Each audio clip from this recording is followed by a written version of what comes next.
আমি এখন কবরর খান্দা বাই দিয়ে আটিয়া যাই। আর আমার লাখাইন মানুষগুলা তো এক সময় কবরর মাঝে থাকতো, এক সময় দুনিয়ায় চলাফেরা করতা, উঠা বসা করছইন, কিন্তু আজকে তারা কবর অন্ধকার মাটির ঘর। আমার শরীর তো নাই আছে, আমি এখন চলতাম পারি আর, কিন্তু ইলাকান তো সময় আইব আমার আর তো নাই, আর জায়গাত থাকতো না। ইয়া আল্লাহ তুমি হেফাজত করো রে বাবা, আল্লাহ তুমি হেফাজত করো। ও দোস্ত আহবাব হল, কোরআন হাদিসর যদি আলোচনা করা হয়, আল্লাহর কিতাবটা কি আল্লাহর কোরআনটা কি যদি কোনো কথা কোয়া হয়, তাইলে আমরা মনোযোগ দিয়া শুনতাম রে বাবা। আল্লাহর কালামর কথারে যদি গুরুত্ব না দিয়া, আমি যদি মনোযোগ না দিয়া, আমার মনে জেলা চাইওলা খান তাকিওলা খান বই, তাইলে গো আদবর একটা খেলা হয়ে যায়। আস্তাগফিরুল্লাহ আল আযীম, আস্তাগফিরুল্লাহ আল আযীম, আস্তাগফিরুল্লাহ রাব্বি মিন কুল্লি যামবিন ওয়া আতুবু ইলাইহি, লা হাওলা ওয়ালা কুওয়াতা ইল্লা বিল্লাহিল আলিয়্যিল আযীম। ইয়া আল্লাহ তুমি গজব দিও না রে বাবা, আমরার গুনার কারণে তুমি গজব খান দিও না। আল্লাহর কালামর আলোচনা শুনা আমরার লাগি ফরজ। যেই জায়গাত আল্লাহর কালামর আলোচনা করা হয়, এই জায়গাত মন দিয়া শুনতাম, আদবর সাথে আমরা শুনতাম। আদবর সাথে কিতা খোয়া হয় ওই জিনিসগুলো আমরা খেয়াল করে শুনতাম। আল্লাহ রাব্বুল আলামিন কোরআনে কারীমের মধ্যে ফরমাইন, ইজা কুরিয়াল কুরআনু ফাসতামিউ লাহু ওয়া আনসিতু লাআল্লাকুম তুরহামুন। আল্লাহ রাব্বুল আলামিন ফরমায়, যেই সময় তোমাদের সামনে কোরআনে কারীম তাকিয়া তিলাওয়াত করা হয়, এই সময় তুমি তাই মন দিয়া শুনো। মন দিয়া শুনার লাগি আমরা খোয়া হয়েছে। আমরা এই সময় গাফিল থাকতাম না, এই সময় আমরা মন দিয়ে আমরা শুনতাম। ও দোস্ত আহবাব হল, শয়তান এমনভাবে আমরার মগজর ভিতরে আইয়া ঢুকছে, এমনভাবে ওয়াসওয়াসাদের, এমনভাবে দুকাদের। দেখা যায় যে আমি আল্লাহর গর হামাইয়াও শয়তানি আরম্ভ করি।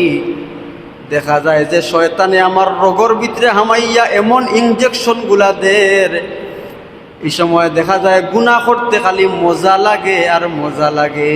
ভাই তোমার এনু বেলেকে জাহান্নাম লইয়া যার গিয়া, ও ভাই তোমার এনু বেলেকে জাহান্নামি বানাইলার, তুমি যে আল্লাহর গর হামাইয়াও তোমার ইমান রে ঠিক রাখতে পারবে না।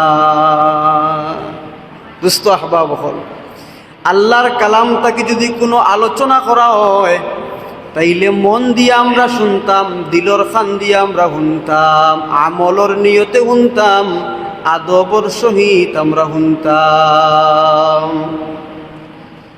ও দোস্ত আহবাব হল, দুনিয়ার জিন্দেগি বড় ক্ষণস্থায়ী জিন্দেগি। আমি ও কথা খান খোয়াত আসলাম যে আমরা এমন দুর্বল হইছি, আমরা এমন কট্টর হইছি, আমরার কলবর ভিতরে এমন জঙ্গার ধরছে, আমরা এখন রাস্তা বাই দিয়া যে সময় আটিয়া যাই, খবরের খান্দা বাই দিয়ে আমরা যাই, একজনে আরেকজনের লগে গপসপ করিয়া যাই, দিলর মাঝে একবার তার ডর আইয়া হামায় না। অথচ নবী আলাইহিস সালামের সাহাবী হযরত উসমান গনি রাদিয়াল্লাহু তাআলা আনহু যেই সময় কবরের খান্দা বাই দিয়ে যাইতা, খান্দিয়া বেহুশ হই দিতা রে ভাই।